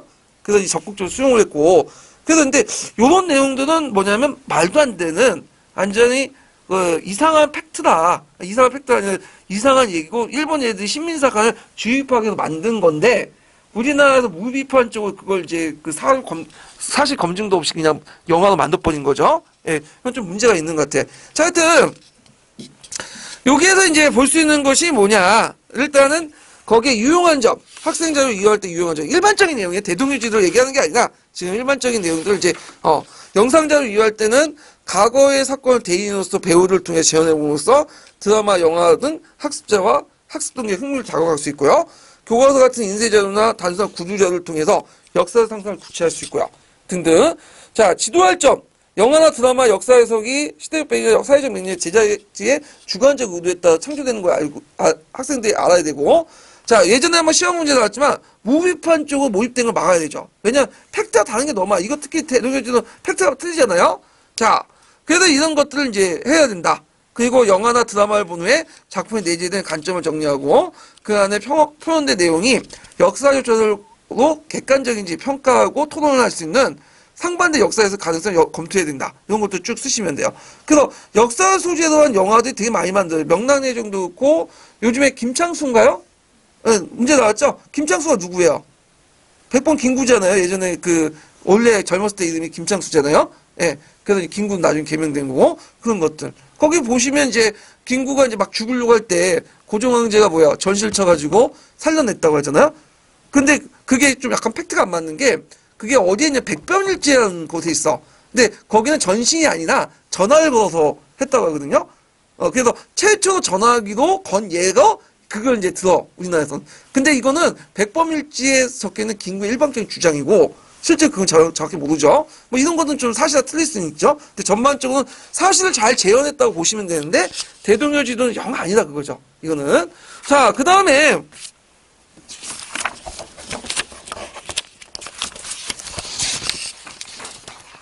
자, 3번을 보면 이제 이거는 이제 교육과정 전반과 관련된 내용인데 제가 이제 교육과정 전반 관련돼 갖고 이제 보충자료 실어왔어요. 그래가지고 여기 교수 요목기부터 1차 교육과정, 2차 교육과정, 3차 교육과정 쭉 내용이 있거든요. 이거 원래는 제가 한번 해보려고 했는데 이게 지금 시간이 안 되기 때문에 잠깐만 보고 넘어갈게요. 잠깐만. 자, 교수 요목기는 앞에 이제 교수 요목기는 기출중심 보시면 되고 사회생활과를 도입을 했고 거기에 교수 요목기에서 파악할 것은 뭐냐면 과목 명칭은 좀 기억을 해두세요. 1학년 때 뭘 배우고 2학년 때 뭘 그래서 지금처럼 동양사 서양사 이렇게 얘기하지 않고 우리 이웃나라 생활, 먼나라 생활, 우리나라 생활 이렇게 얘기하거든요. 그걸 과목 명칭을 보시면 되고 1차는 건너뛰고 그 다음에 2차는 뭘 볼 필요 없는데 거기에도 좀 2차에서 볼 게 뭐냐면 거기 2차 말기 때 후반부에 거기 국민교육 헌재에 반포됐고요. 그 다음에 국사교육 강화위원회가 있어. 그 이름 명칭 외워두세요. 그래서 이걸 통해서 국사 강화 정책을 했고 나중에 국사과가 독립할 수 있는 기반을 마련해. 그래서 국사교육 강화위원회 구성. 그냥 3차 때는 한번 나왔으니까 이제 건너뛸게요, 이거는. 자, 그 다음에 4차 때 보면, 여기가 이제 전두환 집권기죠, 80년대. 자, 거기에 이제 특징을 보면, 거기에 일본의 역사 왜곡이 일어났고, 그 다음에 이것에 계기로 해갖고, 이제 만든 게 뭐냐면, 국사교과서 내용 전개 중고안이 있어. 보이시죠? 그래서 국사교과서 내용 전개한 중고안, 꼭 기억을 해주세요. 그리고 나서, 거기에 민주화 분위기 학상, 역사 이들 평형성 비판 내용이 있거든요. 민중사가 등장 문제 만드는데 그 내용, 역사교과서 비판 내용도 좀 기억해야 돼요. 왜냐하면 요번에 들어가신 교수님이 그 교과서, 국정교과서 비판적인 견해들 많아. 그 요번에 작년에 3차 교과서, 3차 교육과정 나왔죠. 그런 것들 뭐 국정화. 그 예전에는 아직 박근혜가 살아있어갖고 눈치를 보면서 낸 것 같은데 요번에는 직접적으로 탈 수가 있을 것 같아. 그래서 요거 뭐 비판해라. 이렇게, 그런 것들 좀 기억을 해주시면 될 것 같아요. 그래서 이제 있고, 이분이 낼 것 같으면 내가 좀 비판적인 거와 그 역사 교과서 반응 체제 특징들, 변화 과정들 주로 낼 것 같거든요. 근데 이제 시시콜콜하게 뭐 내용 구성 이런 것들은 안 낼 것 같아요, 제 생각에는. 이런 것들은 예전에 임용시험에도 나오지도 않았고, 예. 그래서 이런 것도 한번 보시면 되고요. 그럼 문제 이제 풀어볼게요. 자, 거기에 보면 이제 3번 보면, 기획, 국사교육 강화정책, 기간의 그 명칭과 결과 쓰시오. 그 기간 명칭은 뭘 써야 되죠? 이거 꽤 외워두세요. 요거는, 잠깐만. 여기 다른 데 펴놨는데. 자, 국사교육 강화위원회. 이렇게 쓰시면 되고, 그걸 바탕으로 3차 교육과정에 국사과가 독립됐다. 기억을 해주시고. 자, 그 다음에 니은과 관련된 기준 명칭과 내용을 쓰죠. 그거 어때? 국가 교과서 내용 전개 중고안 이렇게 쓰고 그 내용을 보면 그 국사용어 통일 한자음 병기 원칙 포기 원칙을 쓰세요. 포기 이거 오타네요. 예, 포기 원칙 다른 학설 또는 두 가지 학설이 있을 경우에 내용의 취급 그다음 역사 지명과 관련된 내용의 서술 원칙 이렇게 그래서 한국사 같은 경우에는 포기가 제대로 통일됐어요. 사실상 포기가 통일이 안 됐잖아. 왜냐면 이런 것들이 통일돼 있어 이미. 그 다음에 이제 있고, 그 다음에 이제 뒤에 이제 그 밑에 민주화 분위기 확산되면서 그 교과서에 이제 특히 한국사 교과서에 있는 그 정근대사나 근현대 비판 내용이 있거든요. 요거 좀 외워두시는 게 좋을 것 같아. 왜냐면 요거 이제 요번에 들어가신 교수님이 항상 그 국정교과서를 비판하는 그런 사람들이기 때문에 요거 낼 가능성이 있고 좀 이제 내용이 많아가지고 내긴 좀 그렇긴 하는데 외워두는 게 좀 괜찮은 것 같아요. 예. 그 다음에 이제 4번 문제 보죠. 4번 문제는 이제 가해 관련된 명칭, 환경학대법. 이렇게 쓰시면 되고, 그래서 이가는 이제 환경학대법에 대해서 이제 그 비판을 냈죠? 그래서 이제 기획과 관련된 비판 내용, 니은과 관련된 비판 내용 쓰시면 되는데, 자, 이간의 이제 비판 내용은 이제 그 뒤에 보시면, 적정한 교수 기술만 있으면, 악대정대에 언제 어떤 개념에도 가르칠 수 있다. 그리고 이제 니은에 대해서 이제 고등학교 자신 주변의 역사보다는 먼 나라 역사에 흥미를 느끼는 증거도 없다. 그러니까 먼 데에서 가까운 데서 먼 데로 이렇게 첩첩 확대되어 나간다고 했잖아요. 그래서 구체를 검험할 수 있는 쉬운 방면, 추상적으로 검험할 수 없는 것은 어려운지 논란의 여지가 있다. 이런 거 쭉 쓰시면 될 것 같아요. 그래서 환경학대 비판 내용들 이거 애워갖고 쓰시고 제가 이제 보충자를 정리해놨으니까 이거 참조해 주시고요. 그 다음에 5번은 뭐와 관련된 내용이냐면 도병마사, 도평의사사 관련된 매번 이제 자주 시험 문제 나온 그래서 이제 도평의사사, 도병마사인데 도평의사의 전신이 도병마사죠. 도병마사는 판사제도 운영했어요. 겸직제로. 그래서 주로 이제 제신하고 추민이 참여했잖아요. 제신은 판사, 추민은 급이 좀 낮기 때문에 사 이렇게 있고 자 그 다음에 제신과 추민의 역할 있죠. 그래서 아니 거기는 도병마사 역할. 도병 역할은 이제 군사기밀과 국방상의 중요한 일을 결정하는 게 있고 그 다음에 니은의 임무와 디귿의 임무가 있죠. 니은은 대신은 뭐예요? 여기 니은처럼 제신이죠. 그래서 백관 통역, 정책을 의논하는 결정하는 거고 그 다음에 디귿은 군기, 국가기밀을 담당하는 있고 그 다음에 그 밑에 이제 합자, 도평호사에 참여했던 사람은 뭐냐, 밀직사, 첨의, 제추상인 등등등 이렇게 쓰시면 돼요. 3, 4도 이렇게 들어가 있고. 자, 그 다음에 이제 6번 문제 볼게요. 6번은 6번하고 그 뒤에 있는 제가 이제 좀 많은데 7번은 누구냐면 요번에 들어가신 교수님이 이제 듣기로는 작년에 들어갔던 부여사하고 고조선사 전공하신 교수님이라고 해갖고 문제를 냈는데 제가 그분 예전에 강의를 한번 들은 적 있어요. KBS에서. 그래서 그걸 이제 좀 맨날 까는 얘기가 뭐냐면 왜 BC 2333년 교과서에서는 상국유사에 적혀있냐고 이렇게 거짓말 쳐내고 되게 비판했다고. 상국유사가 아니라 이거 동국통감에 적혀있는 거예요. BC 2333년. 상국유사는 여기에도 보시면 알겠지만 2333년에 나오는 게 없어. 요의 직인년을 정확히 제시하지 못했기 때문에 주로 거기 상국유사에 나온 거는 뭐냐면 간지가 틀렸다는 거야 지금. 간지가. 그래서 BC 2333년을 정확히 제시한 건 요의 제시년을 그를 제시했던 어제 동국통감이에요. 예, 요거 좀 기억을 해두시면 될 것 같아요. 그래서 이제 이것도 예전에는 이제 교과서에서 상국유사 적어놨는데 좀 많이 지금 곤쳐지고 있어요. 그래서 이제 요거 그래서 기억의 의미. 자, 기억의 의미는 단고는 요와 거의 비슷한 연들 맞죠? 직위연들을. 그래서 이제 뭘 통해서 우리나라의 역사의 유구성을 강조하는 거죠. 이런 것들. 그래서 A에 들어갈 것은 뭐죠? 동국통감이고요. 그 다음에 이제 유무는 뭐 여러분들 그냥 쓰시면 돼요. 이거 뭐 쉬운 문제니까. 자, 그 다음에 뒤에 넘어가서 7번 문제 볼게요. 자, 7번 문제는 뭐냐면 이제 요번에 또 부여사 전공하신 분이니까 또 부여의 역사계승 의식을 또 나올 수 있죠.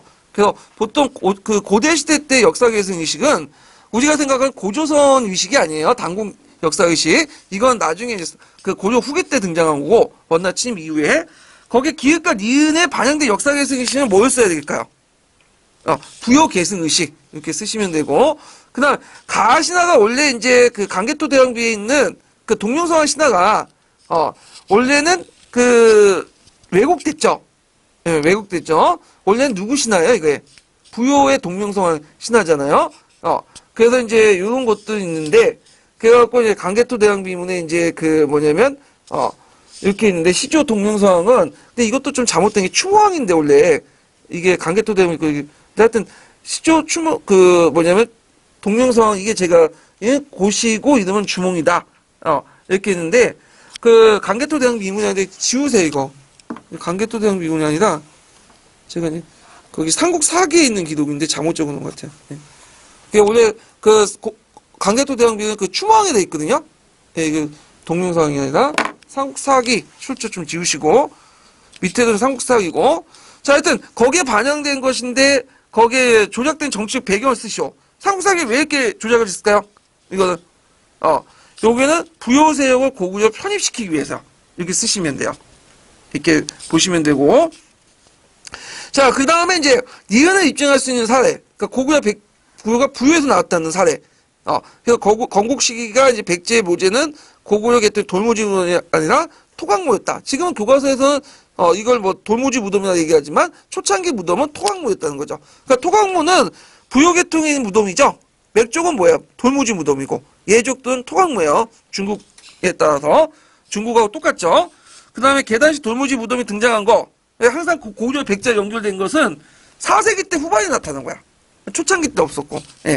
그 다음에 이제 백제 건국 세력이 온조 계통과 비유 계통의 고시간이나 부여시라는 거 등등등 이런 것들 이제 쭉 쓰시면 되고요. 성왕이 사비성을 총도한 후에 국호를 남부로 곤쳤다. 뭐 이런 것들 이렇게 보고 그다음 8번하고 이제 제가 9번은 작년에 제가 냈던 문제를 좀 약간 번역해서 그냥 냈는데 9번하고 뒤에 이제 전국 B에 있는 문제 교초와 관련된 문제가 있어요. 요 세 문제는 이제 왜 냈냐면, 요번에 이제 전공, 들어가신 교수님, 몽골사 교수님이라고 또, 그러다가 몽골 원나라. 그러니까 작년에 원나라, 재작년인가요? 2년 전에, 3년 전에, 원나라 조세제도 나온 거 있죠? 예. 네.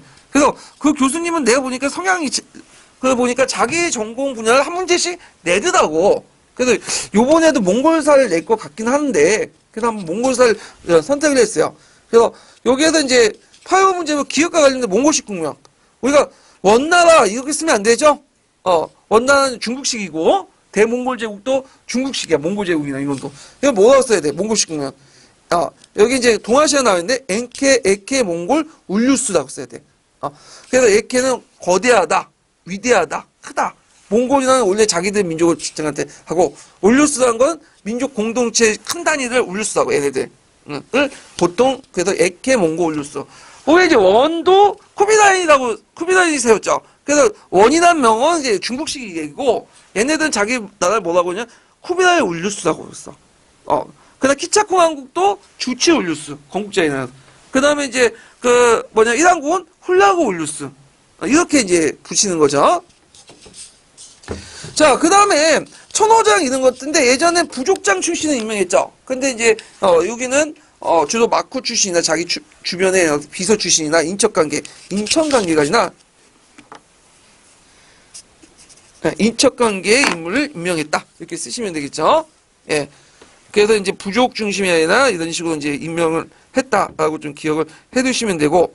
자, 그 다음 캐시의 정치 역할, 친위대 캐시의 정치 역할은 뭐죠? 이거 정치 역할은 잠깐만. 니은의 정치 역할 써야겠네요. 니은은 전제 지배체를 구축한 원동이 됐고, 자, 명칭은, 디귿은 명칭 캐시. 이렇게 쓰시면 되고, 정치 목적 미쳐 있죠?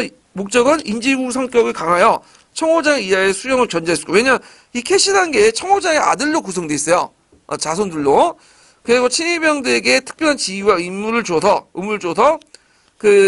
징기스칸의 개인적인 충성을 유도하기 위해서. 이렇게 쓰시면 돼요. 그 다음에 9번에서 이제 여기 보면 이제 몽골 제국이 4분이 많았잖아요. 잠깐만, 밑에 캐시는 지우시고, 이거 잘못됐네. 9번의 명칭 캐시가 아니라 이거 지우시고, 거기 기역의 항제, 기역을 쓰세요. 자, 거기 이게 기역 인물과, 싸워서 승리가 된 항제, 누구죠? 쿠비나이 칸 쓰시면 되겠죠? 네. 그래서 거기 기역 관련 항제, 이거 그냥 항제 쓰시면 되겠네. 기역하면 마치 아리부케가 될 수 있으니까. 자, 그래서 이제 항제는 쿠비나이 칸. 그 다음에 이제, 요렇게, 몽골주 정복 정책을 왜 지속했는가? 그 동계에 나와 있거든요? 이거는 뭐냐면, 가족 사업이야. 패밀리야. 지금 재벌들 가족 사업 하잖아요. 그러니까 막 영역을 막 획득시키잖아. 그러니까 재산 나눠주려니까 이게 기업을 나눠주니까 예전에는 안 건드렸던 동네 시장까지 건들고 빵도 갖다 팔고 그러잖아요. 예. 일종의 가족 사업이다. 그래서 정복 사업을 얻은 정복지의 분봉이 약탈분배라는 정식으로 이루어졌기 때문에 계속 한번 칸이 즉위하면 쿠데타 열어서 다음은 어느 지역을 칠까? 그걸 논의하는 거야. 그래서 이제 또 나눠갖고. 일종의 가족 사업이다. 이렇게 보시면 돼요. 자, 그 다음에 나 같은 분열의 배경을 가정복 원인과 연결시켜 기술해 보시오. 그래서 분봉은 배타적 소유권을 전제했기 때문에 지방분권을 초지했고 중앙집권을 역행하는 결과를 가졌다. 결국에는 이제 땅을 다 어떻게 해요? 나눠갖고 그리고 사한국가 그다음 원나 제국 봉토로 나눠지게 되죠. 그리고 원나 제국 봉토도 쿠미나카를 다 통치하는 거 아니에요. 다 나눠져 또 그 밑에 제왕들이 있어갖고 나눠갖고 이런 식의 통치가 이루어졌다. 그래서 중앙집권을 역행하는 결과를 가져오게 되죠. 자, 그래서 있고 그 다음 10번은 이건 뭐냐면 이제 1차 세계대전 후에 이제 배상안 관련된 부분인데 일단 기획은 뭐냐면 도주안, 니은은 영안이에요. 그래서 이걸 미국이 이제 주도해서 이제 했고 그때 이제 마르크가 이제 너무 하이퍼 인플레이션 해갖고 많이 뛰니까 그걸 이제 뭐냐면 이거 안정화 방안으로서 뭐냐면 영간이네, 영간. 1년 간일 때 영간이요.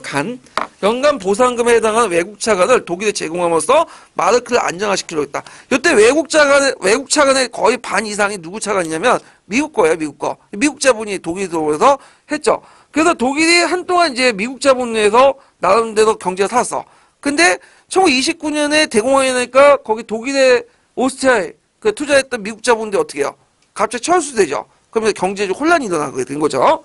자, 하여튼 이렇게 있고 그 다음에 이제 나중에 32년에 영한 뒤에 또 하나의 법칙이 있어요. 이거 대규모 감소, 거의 44분의 1을 감소시켰는데 로잔 협정이죠. 로잔에 의해서 만든. 근데 시틀러가 그걸 수용했어 안 했어? 거절했죠? 예. 그래갖고 이제 결국엔 흐지부지 됐다. 그래서 이제 미국의 생각에는 예전에 영국과 프랑스에 빌려준 돈을 채무를 뭐냐면 이제 빚을 그 영국과 프랑스가 독일에서 받아내가지고 시구해갖고 배상을 통해서 자기가 해소하려고 했는데 그게 안 된 거야. 그 미국이 왜 자기 문제도 아닌데 여기 개입한 이유가 뭐냐? 배상금 문제 개입하면 왜냐면 영국과 프랑스가 독일한테 배상금 받으면 그 돈을 또 가지려고 이렇게 채권국 입장에서 개입했는데 결국엔 이 영한과 도주한 그 다음에 거기 뭐예요? 그 뭐죠? 로젠업전 같은 건 미국이 좀 손해를 보면서 이렇게 했는데도 불구하고 독일이 그냥 배째로 나온 뻔이니까 할 수 없는 거죠. 지금도 뭐 채무자가 돈 빌려놓고 배째라고 하면 뭐 할 말이 없잖아. 예. 그래서 이제 있고 그럼 뭐 배째라고 하면 계속 탕감해줘야지. 예. 자 그런 것들 이제 좀 기억을 해주시면 되고요. 자 그 다음에 좀 쉬었다가 전국 비로 넘어갈게요.